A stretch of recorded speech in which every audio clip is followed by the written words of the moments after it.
সমবেত রাষ্ট্রবাদী দেশপ্রেমিক অবস্থানকারী নেতা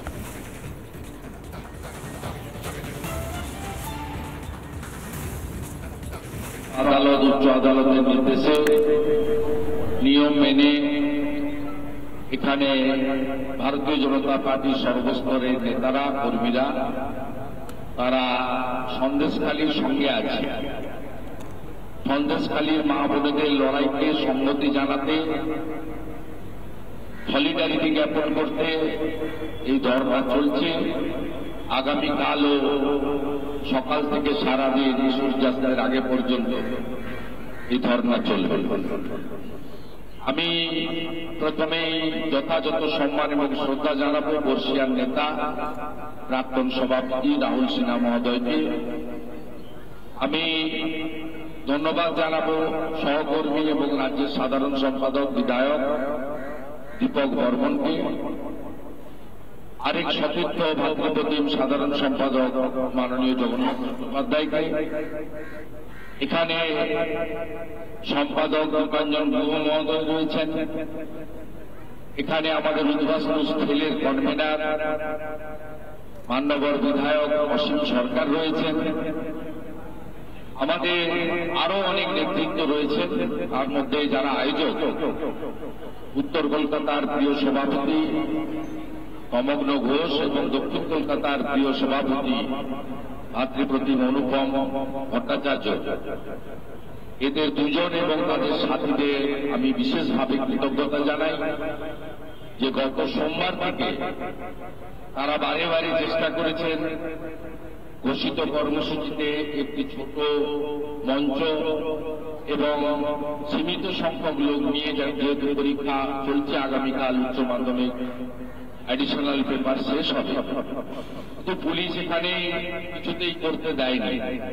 অথচ আপনারা দেখেছেন রেড রোডের মতো কলকাতার গুরুত্বপূর্ণ রাস্তা বন্ধ করে পশ্চিমবাংলার স্বৈরাচারিণী, পশ্চিমবাংলার অত্যাচারিণী লেডি কিম অর্থাৎ এই রাজ্যের মাননীয় মুখ্যমন্ত্রী কিভাবে দিনের পর দিন ধর্না চালিয়েছেন। এমনকি যে আর্মিকে আমরা সবাই মিলে রেসপেক্ট করি, সেই আর্মির 3 দিনের পারমিশন ছিল, বাকি পারমিশন ছিল না।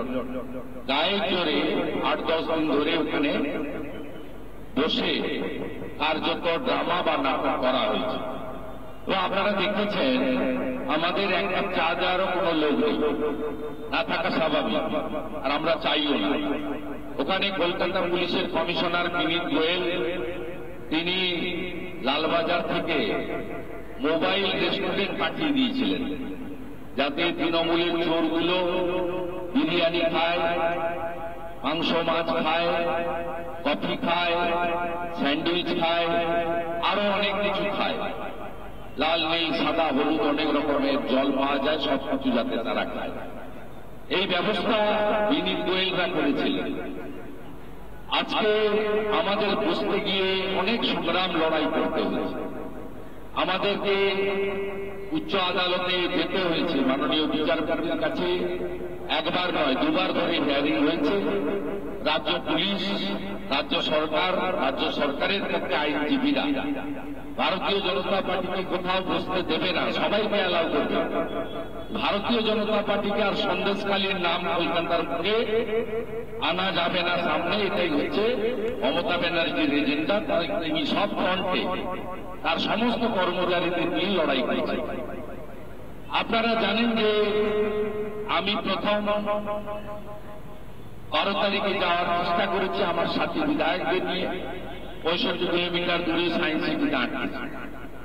পরে আবার গেছি নিয়ম মেনে 4 জনকে নিয়ে 15 তারিখে রামপুরের কাছে আটকেছে এবং আমিনুল ইসলাম খান বলে একজন ডিএসপি বুড়ো আঙুলে পায়ের জুতো দিয়ে চাপা পর্যন্ত দিয়েছে।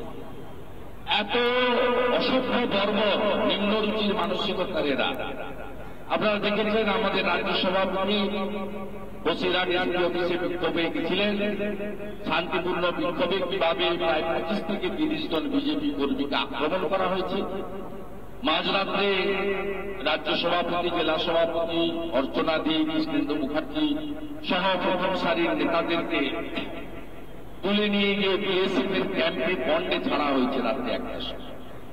পরের দিন তাকিতে 144 নেই, সেখানে রাজ্য সভাপতি এবং সাধারণ সম্পাদক জগন্নাথ চট্টোপাধ্যায় সহ নেতৃত্বকে কিভাবে শারীরিক মানসিক হেনস্থা করা হয়েছে, যাতে আমাদের রাজ্য সভাপতি তিনি আহত হয়েছেন, অসুস্থ হয়ে পড়েছেন, খুব গুরুতরভাবে অসুস্থ হয়ে পড়েছেন, আপনারা দেখেছেন। পরবর্তীকালে সিঙ্গেল বেঞ্চের অর্ডার নিয়ে যখন আমরা গেছি, আমি গেছি সাথী বিধায়ক শঙ্কর ঘোষকে নিয়ে, সেখানেও আটকে রাখা হয়েছে। বলা হয়েছে ডিভিশন বেঞ্চে যতক্ষণ না শুনানি শেষ করে অর্ডার দিচ্ছে ততক্ষণ যাওয়া যাবে না। আমি আবার ঘোষণা করে এসেছিলাম যে জেলিয়াখালী যেতে চাই, আরেকটি দ্বীপ, সেখানেও মানুষজন ভারতীয় জনতা পার্টির জন্য, মোদীজির সৈনিকদের জন্য অপেক্ষা করে আছে। অথচ যেদিন আমি ডিভিশন বেঞ্চে জিতে ঢুকলাম, আপনারা দেখেছেন আমাদের লড়াই করে মারপিট করে ঢুকতে হয়েছে। অথচ বিন্দা কারাত সহ সিপিএম এর লোকরা, তাদের সঙ্গে সেফটি গার্ডের লোক দেখেছে, তাদের পারমিশন লাগেনি, তাদেরকে পুলিশের জামাই আদর করে আপ্যায়ন করে তাদেরকে নিয়ে যাওয়া হয়েছে ওখানে। মমতা ব্যানার্জির সঙ্গে কাদের স্মৃতি, এখানে যতই মীনাক্ষীরা গলা ফাটান না কেন, মীনাক্ষীর কাকাবাবু মানে চাচা বলে হিন্দিতে, সীতারাম ইয়েচুরি, তিনি মুম্বাই, বাঙ্গালোর, পাটনা, দিল্লিতে কয়লা ভাইপোর সঙ্গে বসে বিরিয়ানি আর কফি খেয়ে এসেছেন। তাই মানুষ ওটা দেখছে, মানুষ বুঝে গেছে গোটা সন্দেশখালীর নামটা, তার অত্যাচারটা, তার বিভীষিকাময় ইতিহাস 1 দশকের বেশি সময়ের, মা বোনেদের উপর যে উপর্যুপরি অত্যাচার, এখানে এত মা দিদি বসে আছে। আজকে এই চোখটা খুলে দিল কিভাবে? যদি 5 তারিখে জানুয়ারি মাসে এনফোর্সমেন্ট ডাইরেক্টরেট না যেত, তাহলে কখনোই সন্দেশখালীতে কি হচ্ছে আমরা জানতে পারতাম। আর এটা সম্ভব হয়েছে ভারতবর্ষের প্রধানমন্ত্রী নরেন্দ্র মোদীজির জন্য, যিনি সমস্ত জাতীয় ইনভেস্টিগেটিভ এজেন্সির যখন সেমিনার হয়, সিবিআই বলুন, এনআইএ বলুন, ইনকাম ট্যাক্স বলুন, আমাদের এনফোর্সমেন্ট ডাইরেক্টরেট বলুন, সেবি বলুন, সবার কাছে তিনি বলেন যে কোন পলিটিক্যাল ইন্টারফারেন্স হবে না, জিরো টলারেন্স। তিনি সিবিআই সেমিনারে গিয়ে বলেন প্রয়োজন হলে 1 লক্ষ যুবক যুবতীকে আমি রিক্রুট করব, সিবিআই লোক কম থাকে। কিন্তু আমি স্বাধীনতার 75 বছর ধরে যারা লুটেছে, আমি লুটের মাল উদ্ধার করব আর লুটেরাদের জেলে পাঠাবো। এটা সম্ভব হয়েছে নরেন্দ্র মোদীজির ভিশনে। আজকে মমতা ব্যানার্জি জেলে থাকার কথা, কংগ্রেস তাকে বাঁচিয়েছে, মনমোহন সিং তাকে বাঁচিয়েছে। সারদা মামলাতে, সারদার চিটফান্ডে সবচেয়ে বড় বেনিফিশিয়ারির নাম হচ্ছে মমতা ব্যানার্জি। তখন নবান্ন ছিল না, রাইটার্সের সামনে থেকে অ্যাম্বুলেন্স, পুলিশের অ্যাম্বুলেন্স, মোটরসাইকেলকে ফ্ল্যাগ অফ করেছিলেন। মুখ্যমন্ত্রী রিলিফ ফান্ডে রোজভ্যালি এবং সারদার টাকা নিয়ে তারা বাংলার সাংবাদিকদের পেমেন্ট করা হয়েছে। দার্জিলিং এর এলোতে গিয়ে গৌতম কুণ্ডু এবং সুদীপ্ত সেনের সঙ্গে প্রকাশ্যে মিটিং করেছেন রাজ্যের মুখ্যমন্ত্রী। একইভাবে ত্রিপুরার সিপিএম এর মুখ্যমন্ত্রী মানিক সরকার, তিনি গৌতম কুণ্ডুর সেমিনারে গিয়ে বলেছে গৌতম কুণ্ডু সবচেয়ে বিগ ইনভেস্টার ত্রিপুরা। সবই একই, স্বাভাবিকভাবে একমাত্র পরীক্ষিত পার্টিরা সবাই টেস্টেড এবং রিজেক্টেড, বিজেপি শুধু টেস্ট হওয়া বাকি আছে। এই যে মুকুল রায়কে ইডি ডেকেছে, তারপরে তার অসুস্থতার জন্য বাড়িতে এসেছে কেন? আমার কাছ থেকে ইতিহাস শুনুন, কারণ আমি তৃণমূলে ছিলাম না। 2011 সালে তৃণমূলের ভোট যদি সুদীপ্ত সেনের টাকায় হয়ে থাকে, একমাত্র প্রার্থী বিধানসভা উপেন বিশ্বাস টাকা নেয়নি, বাকি সবার 2 লাখ করে টাকা তপসিয়া তৃণমূল ভবন থেকে মুকুল রায় বসে বসে দিয়েছে। 14 সালে লোকসভা নির্বাচনে এডি সিংকে রাজ্যসভায় পাঠিয়ে তার কাছ থেকে 65 কোটি টাকা তৃণমূল নিয়েছে, এবং 14 সালে লোকসভা নির্বাচনে তৃণমূল কংগ্রেসের প্রার্থীদের ভারতীয় জনতা পার্টিকে হারানোর জন্য প্রত্যেক ক্যান্ডিডেটকে 75 লাখ থেকে 1 কোটি করে টাকা দেওয়া হয়েছে। এটা আলকেমিস্টের টাকা মুকুল রায়ের মাধ্যমে বিতরণ হয়েছে। আর কেডিসিকে সেই সময় রাজ্যসভায় পাঠানো হয়েছে ইন এক্সচেঞ্জ অফ 65 crore। কার টাকা? আপনার আমার জনগণের টাকা।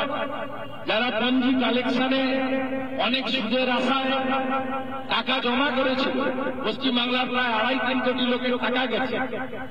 রোজ ভ্যালি, সারদা, আলকেমিস, কিংকন, আইকো, কত নাম আমি বলবো আপনাদের। এই মমতা ব্যানার্জি জেলে থাকতো যদি কংগ্রেসের সঙ্গে শুটিংবাজি না থাকতো তার সেই সময়।